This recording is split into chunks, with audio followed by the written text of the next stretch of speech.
અગાઉના લીકેજ વખતે લાઇન તૂટી જતા વડોદરાના ગોયાગેટ વિસ્તારમાં ગંદુ જીવાતવાળું દૂષિત પાણીથી સ્થાનિકો હેરાન પરેશાન થતા પાલિકા તંત્રમાં રજૂઆત કરતા જવાબદારી એકબીજા વિભાગ પર ઢોળી દેવાઈ રહી છે। વડોદરા શહેરના દક્ષિણ વિસ્તારમાં આવેલ ગોયાગેટ સોસાયટી સહિત નવકાર એપાર્ટમેન્ટ તથા શક્તિ એપાર્ટમેન્ટ સહિત અન્ય અનેક સોસાયટીઓ આવેલી છે।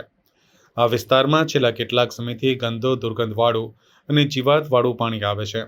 પરિણામે ઘરે ઘરે બીમારીના ખાટલા મંડાયા છે।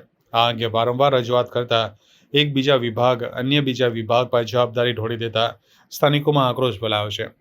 આ વિસ્તારમાં અગાઉ લીકેજ થયું હતું, પરંતુ પાલિકા તંત્ર દ્વારા કરાયેલ કામગીરીમાં યોગ્ય પુરાણ નહીં થવાના કારણે કે પછી અંડરગ્રાઉન્ડ કોઈ લાઇન તૂટી જવાના કારણે દૂષિત પાણીનો ભોગ સ્થાનિક રહીશો બની રહ્યા છે। કેટલાય ઘરોમાં બીમારીના વાવર છે।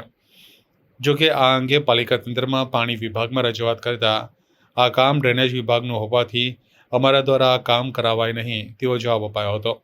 જ્યારે ડ્રેનેજ વિભાગમાં રજૂઆત કરતા પાણી વિભાગ પર જવાબદારી ઢોળી દેવામાં આવી હતી। આમ સ્થાનિક રહીશો પાલિકા તંત્રની એકબીજા પર ખોખોની નીતિના કારણે હેરાન પરેશાન થઈ ગયા છે।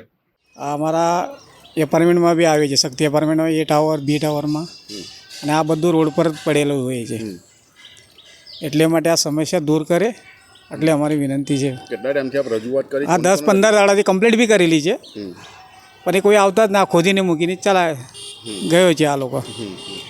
અન્ય શું સમસ્યા થાય છે અને આજે તમે વિસ્તારના કાઉન્સિલરને બોલાયા છે? હા, એ બાલુભાઈ સુરવેને બોલાયા છે, એમની સાથે રજૂઆત કરીને આ બધું સોલ્વ થઈ જાય એ વિનંતી કરું છું। ખાલી અમે તો પાસ સુધી કોઈ જોયા જ નહીં। કહું છું, ચૂંટણી વખતે 2 હાથ જોડીને આવે છે ગાડીમાં બેસીને, પછી 5 વર્ષ સુધી અમારે એમના ઘરે હાથ જોડવા જવા પડે, તોય અમારો કોઈ નિકાલ આવતો નહીં, કોઈ જોવા માટે આવતું નહીં।